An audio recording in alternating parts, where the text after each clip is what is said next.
Hello, bruv. Stupid me. I had this. I have this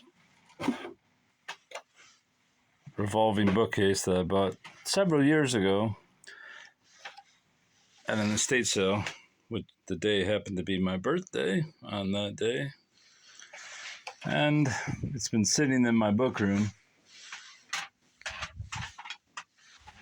for about 2 months now, and I forgot to fill it because I'm an absolute blunderbuss. But now I've realized what I need to fill it with: some Edith Southworth. And so I have started. I don't know how many copies of her books I have so far. As you can see, I have numerous doubles because that's the way of the book fiend. But they look rather nice. 19th century. Go ahead, Train. Have your say, buddy. You done? All right.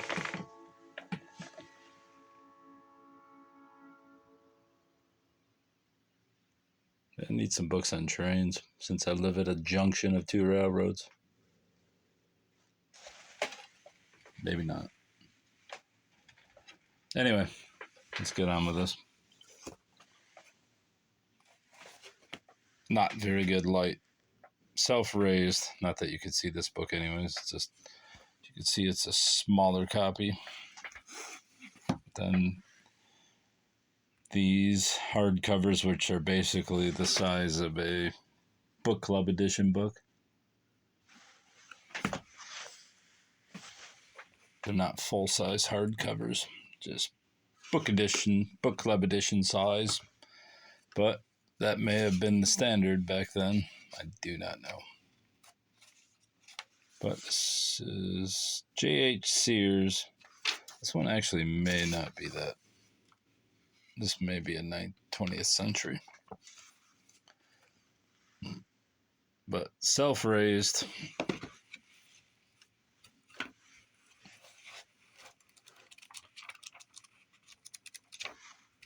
Don't know. I believe this is part of a series, but I don't know most of her books yet. The Lost Heir. Obviously Southworth. A. L. Burt, which has most of these, of the ones that have these pictorials pasted on to the embossed covers. The Lost Heir.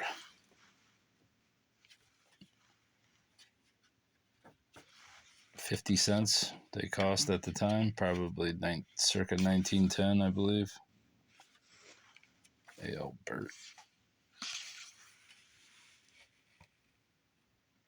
In handsome cloth binding, 60 cents. The Lost Heir, A Wedding Day. See, this one doesn't show the date, but I think this one of these other ones probably does.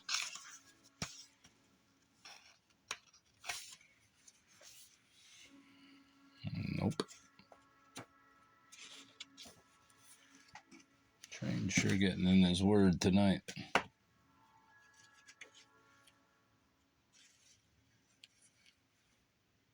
No, none of these do. Of course not. Anyway.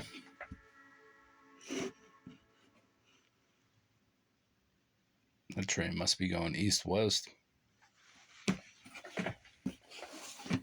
The Changed Brides by Mrs. Southworth. Book's pretty beat up. This is a Grosset and Dunlap. Not sure the year on that. I would assume the same time period is 1905 to 1910-ish, but it could be earlier or later. Most of her books are in the 300 to 400 page range, which I believe equates to about 70 to 100,000 words. And thus, times 40 probably brings her to somewhere around 4 million total words written in her novels. I found an article from, I think, maybe it was the 1890s, in the last decade of her life, that said that she had probably published somewhere in the range of 2,500 or 22.5 million. 2.15 million, I think they estimated. There's another. No, these are all A.L. Birds. That one's a Donahue. As you can see, there's different, per different publisher, that there were different type engravings. These are all A.L. Bird as well. Ishmael. It's my third copy of this book, I think, third or fourth. Donna Truman. This book is the property of Donna. I'm afraid Donna has passed away, most likely. Always ask for the Donahue, Mrs. Southworth. There's money in poultry.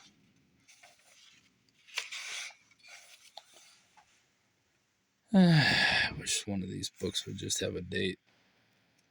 Makes no sense that they don't, but that's how they did it back then. Sometimes they did not have dates. Ishmael. It's basically a historical novel of a Revolutionary era figure. Maybe Israel. Maybe it was Israel Putnam, since Ishmael is close to that. I don't know who Ishmael was in the Bible. Maybe he wasn't in the Bible. I wonder if there's that same model.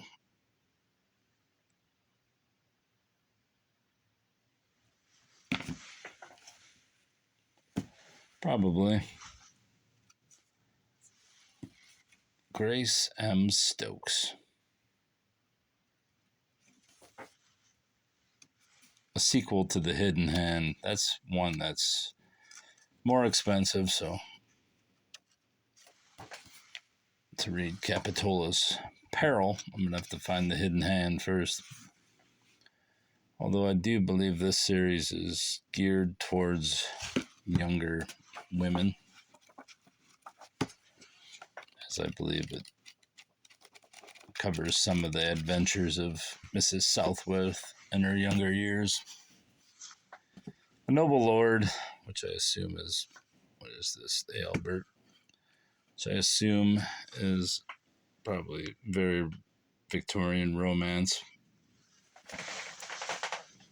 but I can't tell for sure.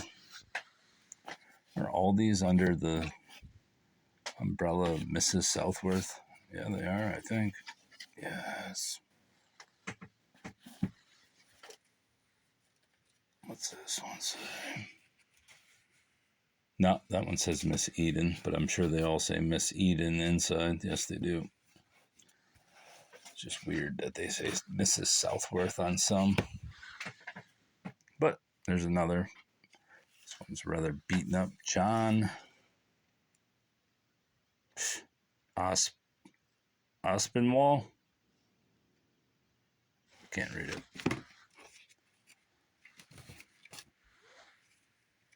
Sequel to The Lost Heir. Do I have that book or no? Don't matter. I have tons of her books to read. This one's obviously in tatters shape, but readable. Pages falling out. This would be perfect for a reading copy. Split binding. Obviously, you can see why these books were $5 a piece. More or less, what did I get them for? 20 something? Yeah, roughly $5 a piece for 5 of these books. The Struggle of a Soul. I really like this pictorial. Nice hair. Nice dress. Nice life.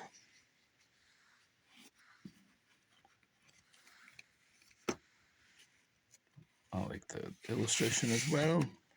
Here we go. Now we have the Renewal granted to Miss Charlotte Southworth Lawrence, January 29th, 1904. Copyright 1890, copyright 1876. The Struggle of a Soul.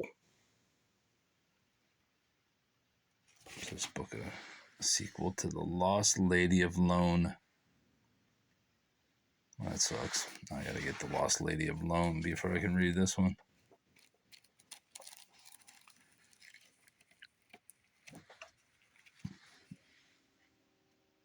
And it smells pretty musty. Probably have to segregate this book from the others, even though I really like this pictorial. That hair is brilliant. Magnificent. Victor's Triumph. Let's see what this is the sequel to. Samson and Delilah. Looks like there was a name written there, but you can't read it. No.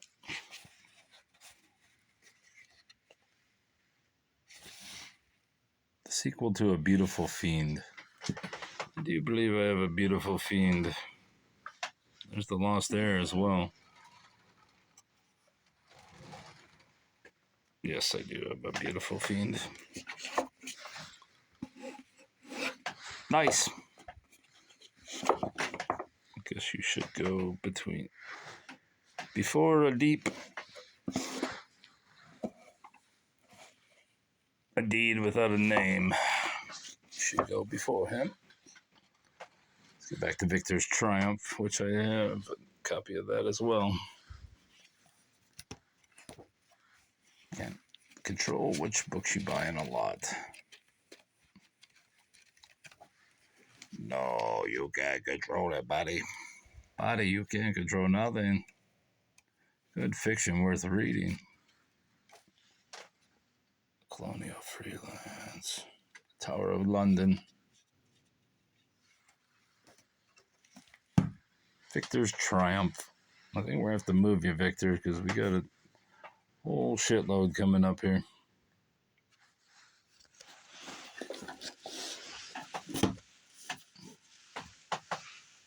What are you? Tried for Her Life. That's the sequel to the book I'm reading right now, Cruel as the Grave. Self-Raised. What do we got here? The Struggle of the Soul. Get in there. This is exciting. Capitola's. Is this Self-Raised as well? Yes. Alright, so I got 3 copies of Self-Raised. Brilliant. Ishmael. Nope, we'll start over here. At the beginning. A Noble Lord.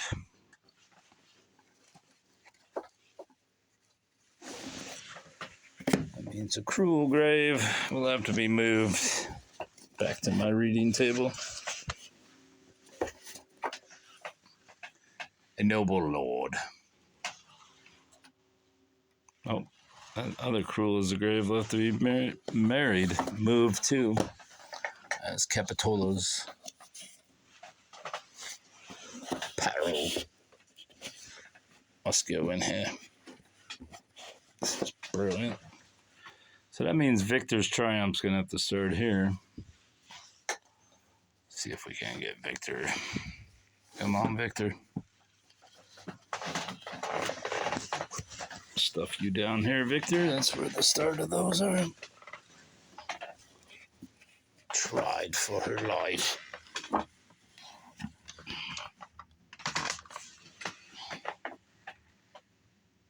Self-Raised. Ishmael.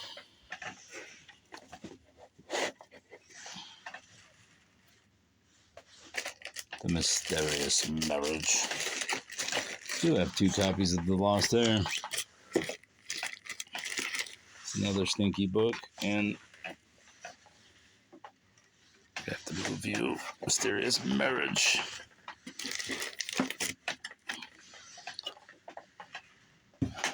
Ishmael. the Lost Heir. Are they the same copies? If they are, I'll probably have to... No, they're not the same copy. all the better reason to keep them both. Nice. Same company, though, right? Yeah. So, not only are there dual editions of the same company, but apparently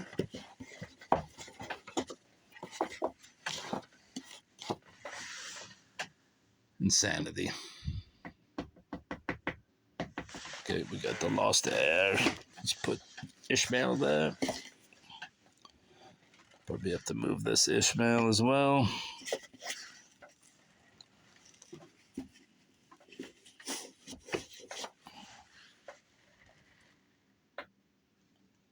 The Changed Bride. Cruel as the Grave. The Changed Bride will go that.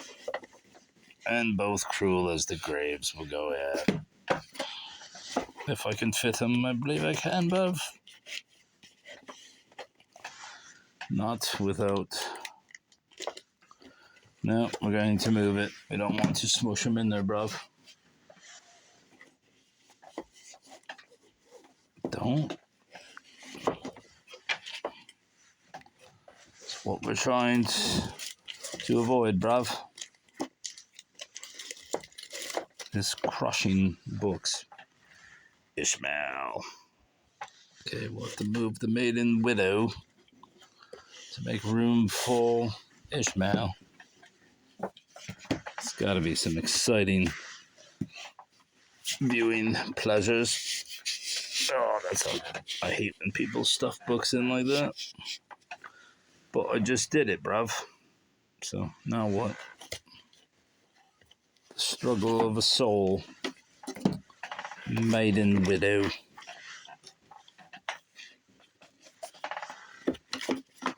Alright, then we go back to the front. That's where it all began, bruv. Struggle of a soul. And there we are. 6 books. 5 down there. That's 11. 15, 18. 24. 27, 30 books so far out of the 60 or so known novels. Plus I have duplicates, and I also have other books on the way, so we shall see how many I can collect, bruv. Goodbye.